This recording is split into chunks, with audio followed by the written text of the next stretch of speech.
বিড়ালটা পিছন দিকে রেস দিয়ে আঘাত করে ভেড়াটাকে অজ্ঞান করে নেয়। ওরে ভেড়া, তোকে তো ধরে নিয়েছি রে, এবার আমি তোকে ফ্রাই বানানোর ব্যবস্থা করছি। বদমাশ বিড়াল, তুই আমাকে ফ্রাই বানাবি? উল্টো তুই নিজেই তো আমার হাতে বন্দি, এবার আমি তোকে ফ্রাই বানাবো। হ্যালো ঘোড়া বন্ধু, দুষ্টু ভেড়া আমাকে গাছের সাথে বেঁধে রেখেছে, তুমি তাড়াতাড়ি আমাকে ওর হাত থেকে এসে বাঁচাও। বিড়াল বন্ধু, তুমি টেনশন করো না, আমি এক্ষুনি আমার গাড়িটাকে নিয়ে আসছি।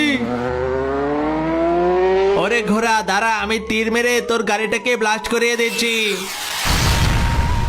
হা হা ঘোড়ার বাচ্চা, তুই তোর বন্ধুকে বাঁচাতে এসে তুই তো বন্দী হয়ে গেলি। হ্যালো গাধা বন্ধু, দুষ্টু ভেড়া আমাকে আর ঘোড়াকে একসাথে আটকে রেখেছে, তুমি তাড়াতাড়ি আমাদেরকে এসে বাঁচিয়ে নাও। আরে বিড়াল বন্ধু, কি বলো? ঠিক আছে দাঁড়াও, আমি হাঙর মাছকে নিয়ে তোমাদের বাঁচাতে আসছি। আরে কি বলো গাধা বন্ধু, বিড়াল বন্ধুকে ওই ভেড়া আটকে রেখেছে, তুমি এখনই বের হও, আমরা ওদেরকে উদ্ধার করতে যাব।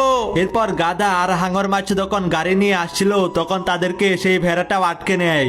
ওরে তোরা সব বন্ধু তো এখন আমার হাতে বন্দি রে, দাঁড়া দাঁড়া, এক এক করে তোদের সবাইকে আমি ফ্রাই বানিয়ে খাবো। হা হা হা।